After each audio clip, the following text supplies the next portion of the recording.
안녕하십니까. 49페이지 111번 한번 봅시다. 집합투자증권의 환매에 대한 설명으로 틀린 것은 이라네. 환매라고 하는 것은 이제 투자자가 판매회사로부터 집합투자증권을, 자, 간단히 보면, 투자자가 있고요. 이제 판매회사가 있죠. 그 다음에 여기에 이제 뭐, 투자신탁의 경우는 이제, 신탁업자가 있을 것이고, 그죠? 그렇지 않으면 이제 투자회사다라고 한다면은 여기 투자회사가 있을 것이고. 자, 그러면 여기 이제 투자자가 판매회사로부터 증권을, 집합투자증권을 매수를 했습니다. 자, 증권을 매수를 했는데, 이제 매수한 증권을 다시 대판다. 그래서 투자자 입장에서 이것을 판매회사에게 이걸 다시 환매해가라. 다시 사가지고 가라. 환매해가라. 이렇게 이제 환매 청구를 할 수가 있죠. 근데 환매 청구를 했을 때, 그 환매 청구에 반드시 응하여야 되는 이런 펀드, 이런 펀드가 개방형 펀드고요.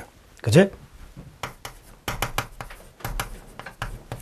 개방형 펀드는 반드시 응해야 되고, 폐쇄형 펀드는 응하지 않을 수가 있다. 이런 이야기입니다. 자, 한번 읽어봅시다. 1번에 투자자가 집합투자증권에 환매를 청구하고자 하는 경우에는 그 집합투자증권을 판매한 판매회사에 청구해야 한다. 그래서 판매회사에 청구합니다. 환매 청구를 합니다. 그죠? 맞고요. 이번에 판매회사는 수익증권의 환매를 청구받은 경우에는 지체 없이 집합투자업자에게 환매에 응할 것을 요구할 수가 있다. 그러니까 집합투자업자, 이제 신탁업자가 있고, 여기에 집합투자업자가 있겠죠. 집합투자업자의 지시에 따라서 신탁회사가 운영하는 것이고, 이 투자회사는 집합투자업자의 하나의 행태죠. 그죠? 투자회사는 집합투자업체의 하나의 행태죠. 자, 그럼 판매회사는 이러한 집합투자업자에게 환매에 응할 것을 요구하여야 한다. 이게 이제 개방형인 경우에.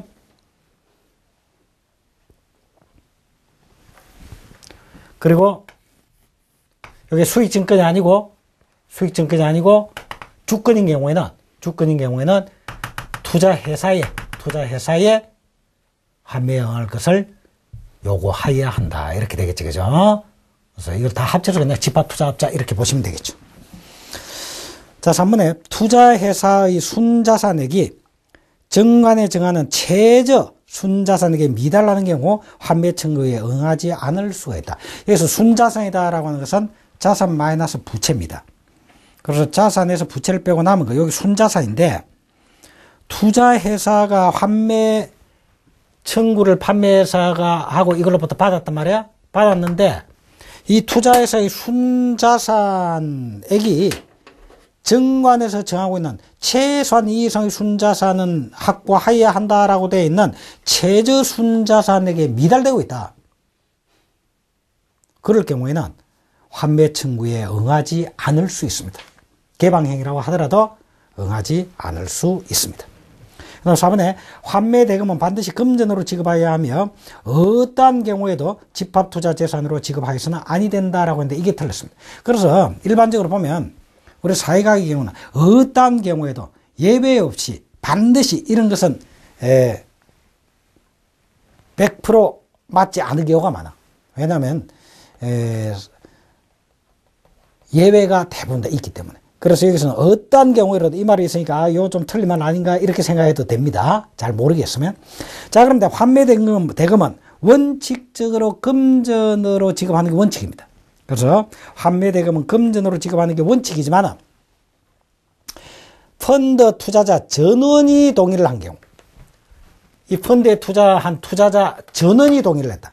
전원이 동의를 한 경우는 펀드가 소유하고 있는 집합투자 재산으로 지급할 수도 있습니다.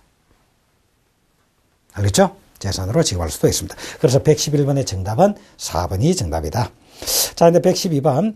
집합투자증권의 환매 가격은 미래 가격을 정하는 것이 원칙이다. 예외적으로 과거 가격을 정할 수 있는 경우가 아닌 것은 이랬는데, 자, 여기서 이제 환매 가격이라고 하는 것은 환매 청구를 한 날이죠. 그죠? 이 환매 청구를 한 날, 그 다음 영업일. 그 다음 영업일. 그 다음 영업일에 최초로 산정된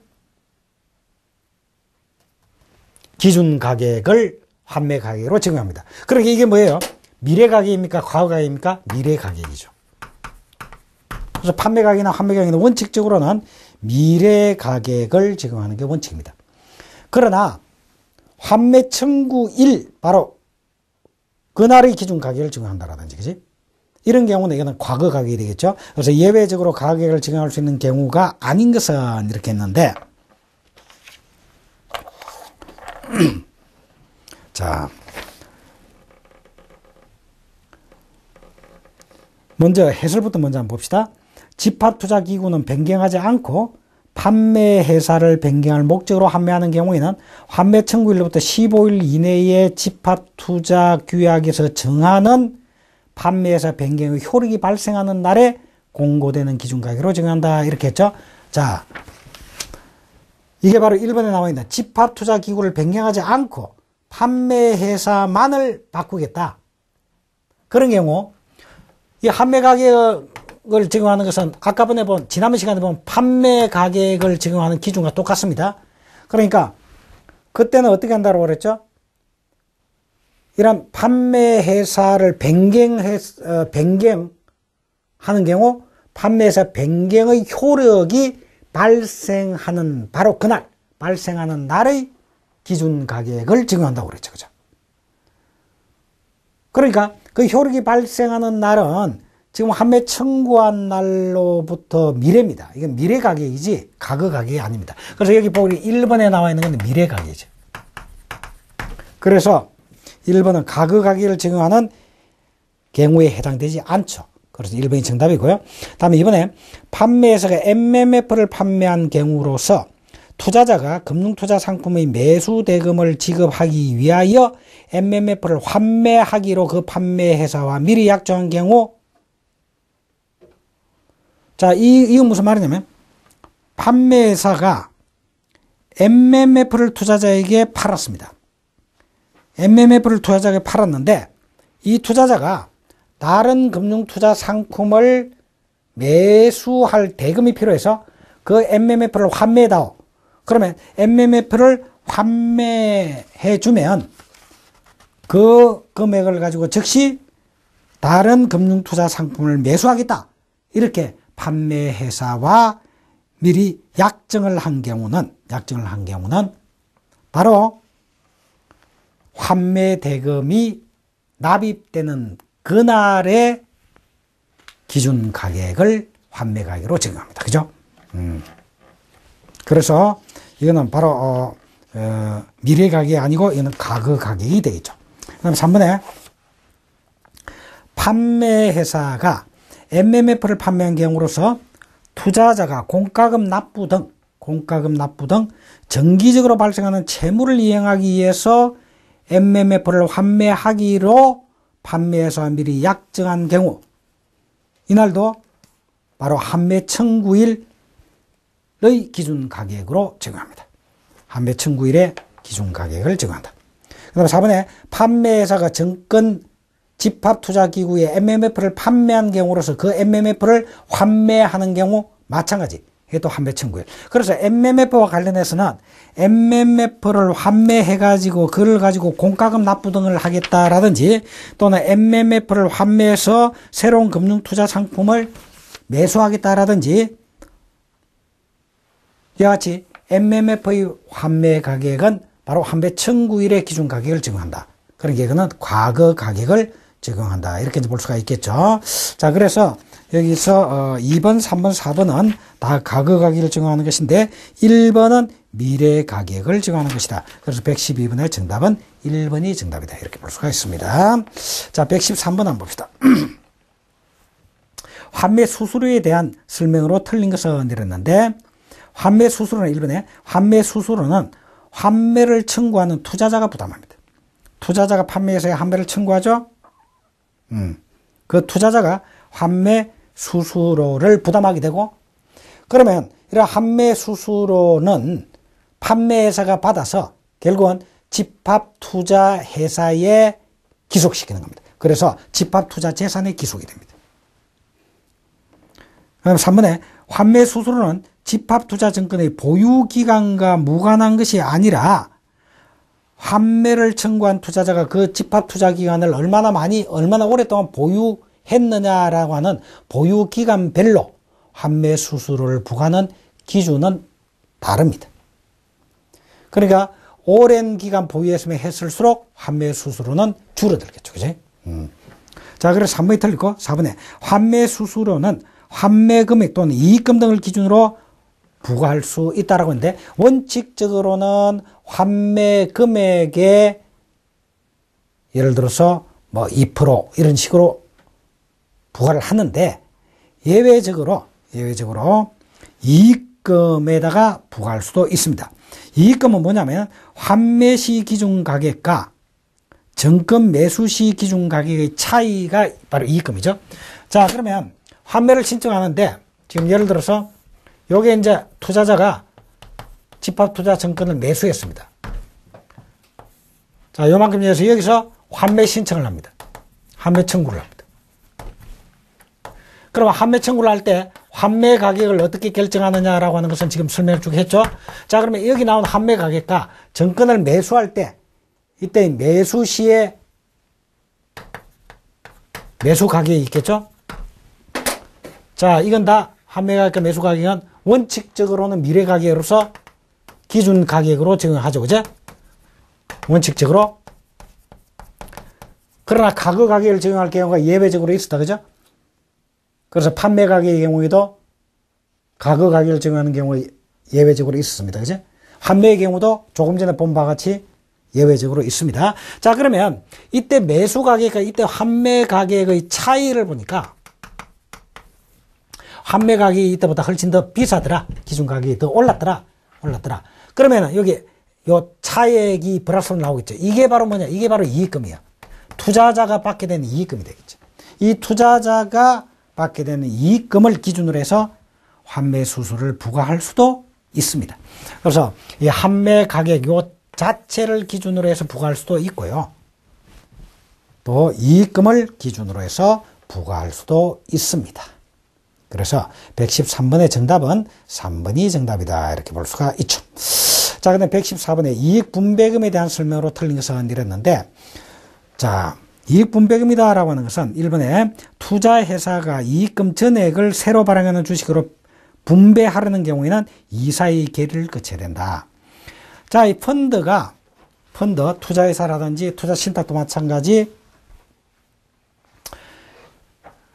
회계 기간 동안에 이익을 발생시켰다. 그러면은 이 이익을 이제 분배해 주게 되겠죠. 그런데 분배해 주지 않고 이것을 전액 다 새로 발행하는 주식으로 분배하겠다. 현금으로 분배하지 않고 새로 발행하는 주식으로 분배하겠다. 이럴 경우에는 투자회사의 경우에는 이사회의 계류를 거쳐야 합니다. 그 다음 두 번째로 이익 분배금을 재투자하겠다. 분배하지 않고 재투자하겠다. 그러면 재투자 시 집합투자기원회 회계기간 종료일 다음 영업일의 기준 가격으로 매수합니다. 그게 원칙이죠. 그죠? 그래서 재투자하겠다라고 한다면 집합투자기관의 정권을 구입하는 것이다. 자, 이걸 구입한다라고 한다면 판매 가격은 언제냐? 바로 그 다음 영업일이죠. 그죠? 그래서 그 익 영업일의 기준 가격으로 매수한다. 다음 3번에 재투자 시에는 이익 분배금에 대한 세금이 면제된다라고 했는데 그렇지 않습니다. 자, 재투자한다라고 하면은 이건 따지고 보면 이익 분배금을 배당받을 것인데 배당받는 대신에 이걸 가지고 다시 재투자한다 이런 이야기지. 그지? 그러면 소득세법상으로는 배당소득의 수입 시기로 인식을 해서 배당소득에 대한 소득세를 부과를 합니다. 그래서 재투자 시에서 이익분배금에 대한 세금이 면제되는 것이 아니라 배당소득세를 부과를 합니다. 그래서 3번이 틀리고요. 4번에 이익금 초과 분배 시 투자회사의 경우는 순자산액에서 최저 순자산액을 뺀 금액을 초과하여 분배할 수는 없다. 자, 이익금이 났는데 그 이익금 범위 내에서 분배하는 것은 관계없습니다. 근데 이익금을 초과해서 분배하겠다. 이익금을 초과해서 분배하겠다라고 한다면 결과적으로 자본금이 줄어들게 되겠죠. 자, 이럴 경우에 최저 순자산액, 자산 마이너스 부채하고 남은 게 바로 순자산액인데 최저 순자산액 수준 이상은 유지가 돼야 돼. 그러니까 최저 순자산액보다도 순자산액이 줄어드는 그런 상태가 되도록 초과 분배할 수는 없다 이 말입니다. 자, 그래서 114번의 정답은 3번이 정답이다. 자, 그다음에 115번 한번 봅시다. 수익증권의 종류를 설명한 것이다. 틀린 것은 했는데, 자, 수익증권 저축이라고 그랬죠. 수익증권 저축은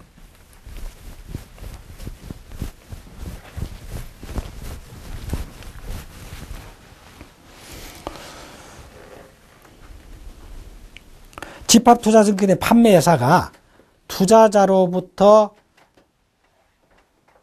저축금의 명목으로 돈을 받고 거기에 대해서 수익증권의 통장을 줘서 관리를 하는 그러한 형태가 수익증권 저축입니다. 그러니까 수익증권 저축은 결국 수익증권 통장을 만들어서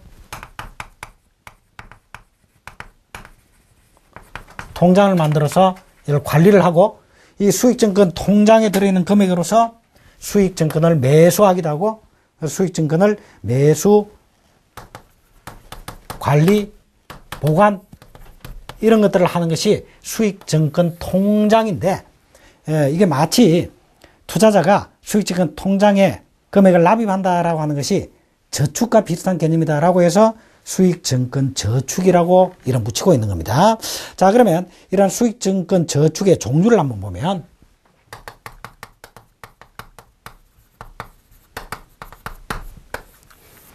보면 임의식이 있고요. 목적식이 있습니다. 임의식은 수익증권 저축의 저축금액이 얼마쯤 돼야 되는가, 저축금액이라든지 또는 저축하는 기간, 최소한 몇 개월 이상 또는 몇 년 이상 저축해야 된다라든지 또는 이 저축한 것을 인출하는 요건, 인출 요건 요런 데에 대한 규정이 없습니다. 이런 것을 정하지 않고 수익증권 통장으로서 관리를 하는 이런 형태가 임의식 수익증권 저축입니다. 그 다음에 목적식이다라고 하는 것은 이런 것들이 정해져 있는 거죠. 자, 정해져 있는데 여기에 대해서도 거치식이 있고요. 그 다음에 적립식이 있고요. 그 다음에 목표식이 있습니다. 자, 거치식이다라고 하면은 저축금액 얼마를 딱 정해가지고 일정한 기간 동안에 거치해 놓는다 이런 얘기죠. 그래서 일정 금액을 일정 기간 동안 거치합니다. 일정 금액을 일정 기간 동안, 이거는 이제 정하기 나름이겠죠. 일정 기간 동안 거치를 하고 그 거치에 대한 때는 이제 이자가 발생이 되겠죠. 자, 그 다음에 적립식이다라고 하는 것은 이건 매월 또는 매기간 일정한 금액으로 적립을 하는 겁니다. 일정 기간 동안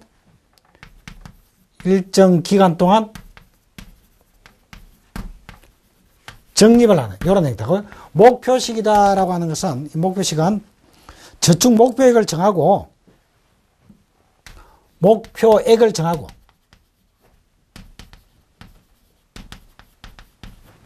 일정 기간 동안 수시로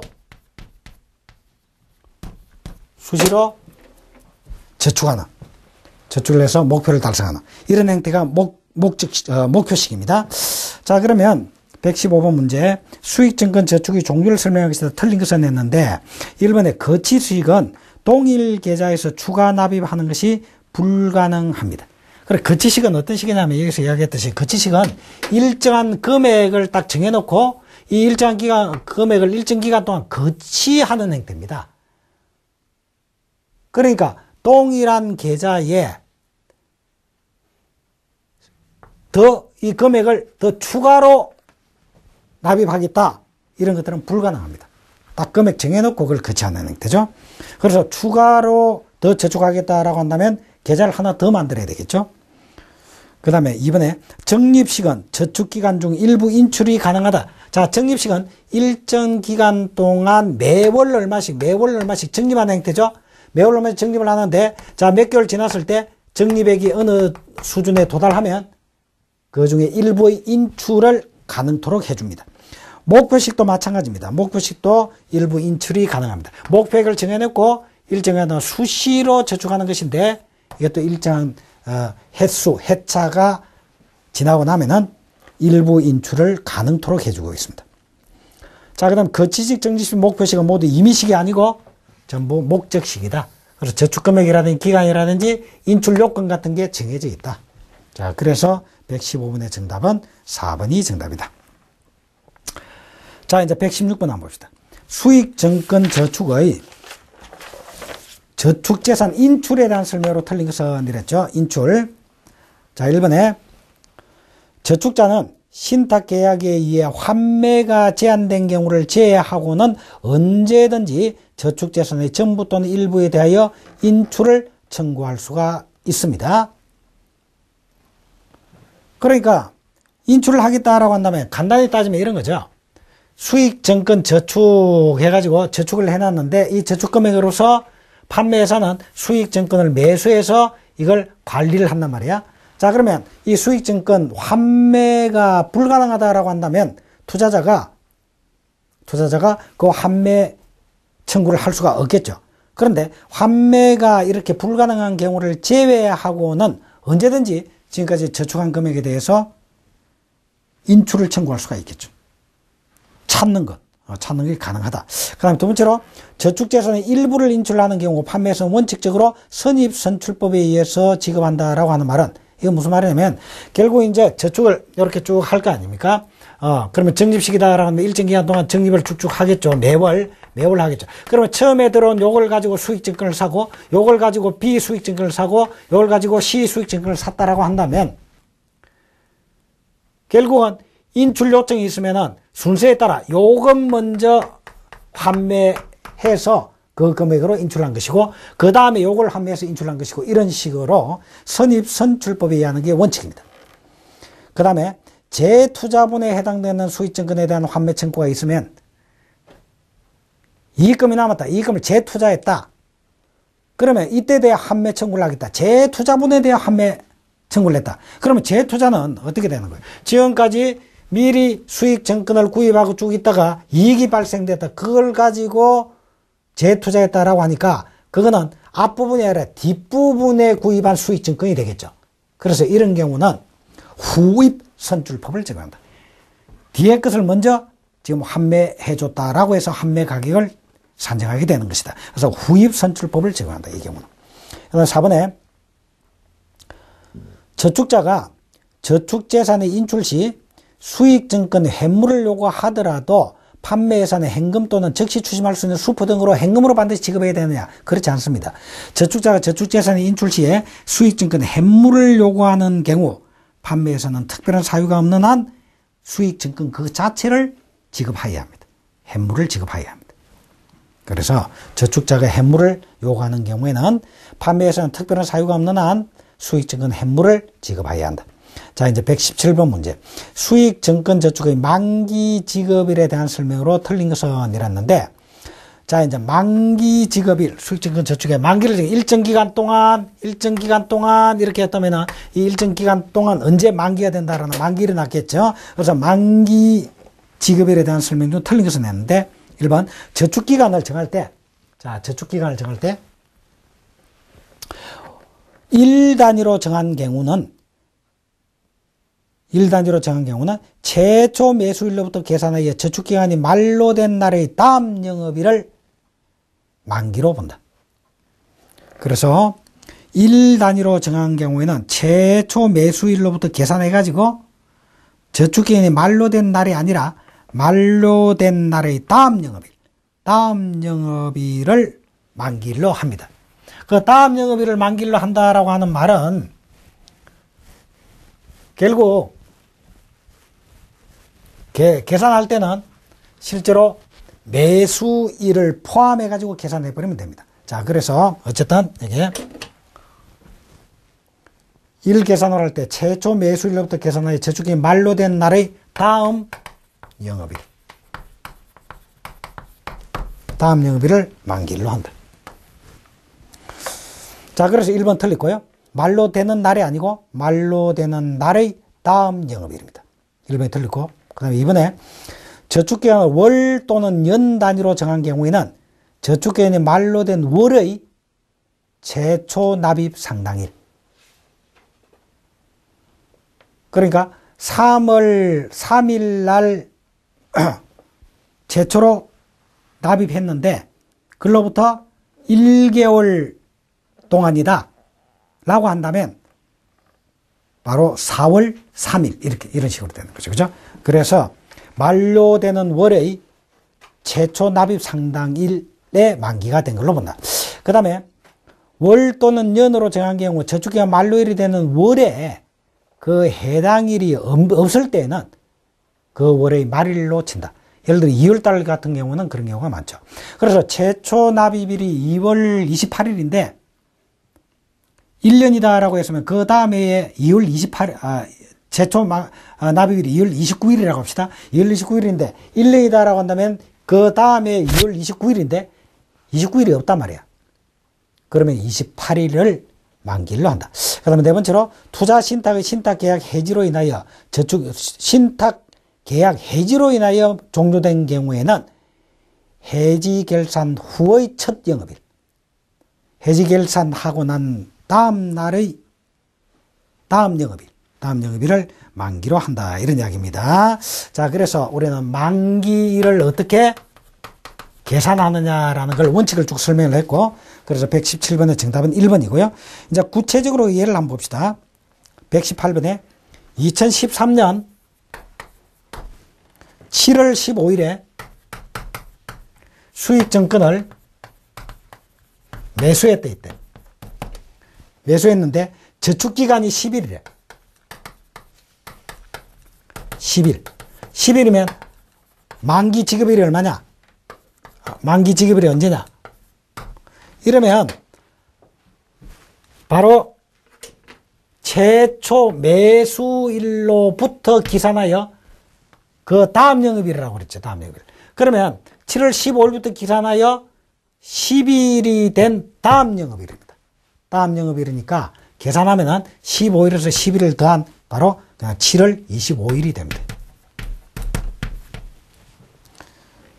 그래서 최초 매수일부터 계산해서 다음 영업일이니까 최초 매수일이 포함되냐 포함 안 되냐 포함된다는 이야기예요. 그러니까 이게 15일을 포함해서 10일이니까 15, 16, 17, 18, 19, 20, 21, 22, 23, 24죠. 그 다음 영업일. 그러니까 25가 되죠. 그러니까 이게 포함되기 때문에 여기다 바로 10일 대해버리면 되거든요. 대해버리면 그래서 7월 25일 2번이 정답이다. 됐죠? 자, 그 다음 119번. 목적식 수익증권 저축의 저축기간과 환매 수수료 징구기간이 다음과 같을 때 잘못된 것은 이렇게 했습니다.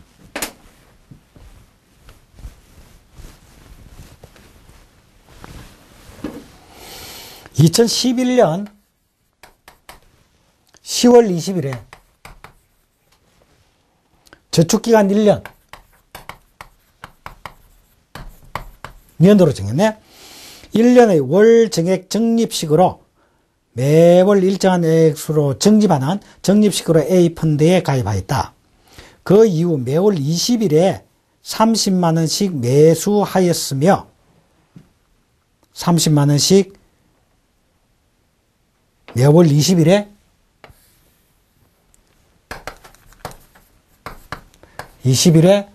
30만원씩 매수하였으며 30만원씩 매수하였으며 환매 수수료 징구 기간은 90일 미만이다.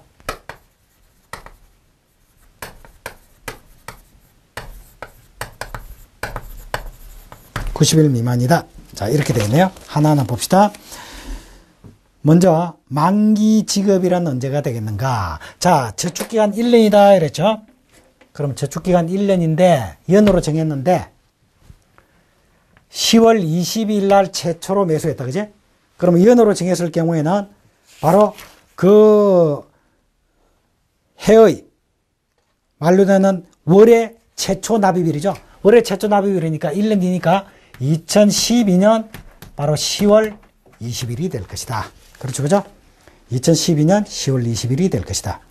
자, 그 다음에 2012년 10월 20일 이후에 환매 시 2012년 8월 20일, 9월 20일 매수분에 대해서는 환매 수수료가 징구된다라고 했는데 2012년 10월 20일 이후에 환매될 경우는 다시 말하면 이때 저축기간 1년이니까 2012년 10월 20일에 환매했다라고 한다면 또 환매한다라고 한다면 이거는 저축기간이 경과됐지.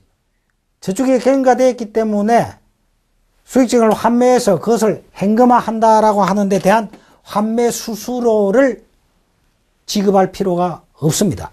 그래서 이 경우는 당연히 저축기간이 경과됐으니까 이때는 환매 수수료는 지불하지 않습니다.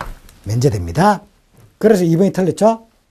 그 다음에 3번에 2012년 6월 10일에 전액 환매를 청구하면 2012년 10월이 아니고 6월 10일에 전액 환매를 청구했다 이런 얘기입니다. 전액 환매를 청구했다라고 한다면 환매 수수료는 환매 수수료 청구 기간은 90일 미만이라고 그랬죠. 징구 기간은 90일 미만이라고 그랬어. 90일 미만이니까 이걸로부터 90일 미만 기간만 환매 수수료를 징구하는 거예요. 자, 그러면 여기 이제 6월 10일인데 이걸로부터 90일 이전이니까 3개월 되겠죠? 하나, 둘, 3개월. 그러면 3월 10일이 되겠다. 그지? 그래서 결과적으로 3월 10일 이후에 매수한 부분에 대해서는 환매 수수료를 청구할 수가 있다. 자, 그러면 매월 20일이니까 3월 10일 이후니까 3월 20일 매수한 부분, 4월 20일 매수한 부분, 5월 20일 매수한 부분, 3월 20일 매수분, 4월 20일 매수분, 5월 20일 매수분에 대해서는 환매 수수료를 징구한다. 그래서 3월 20일, 4월 20일, 5월 20일 매수분에 대해서는 환매 수수료가 징구된다. 맞네요. 그 다음에 4번에 저축기간 1년 이상으로 하는 목적식 저축의 경우 저축기간 종료 이후에 수익증을 환매한 때에는 환매 수수료는 면제된다. 당연하지? 그래서 저축기간이 종료된 이유는 환매 수수료는 당연히 면제될 것이고, 그지? 그리고 그 전에 환매 수수료라고 하더라도 징구기간은 90일 미만이니까 90일 미만에 해당되는 것만 환매 수수료를 징구하는 것이다. 자, 그래서 119번의 정답은 2번이 정답이다. 이렇게 볼 수가 있죠. 자, 이번 시간 여기까지 하겠습니다. 수고하셨습니다.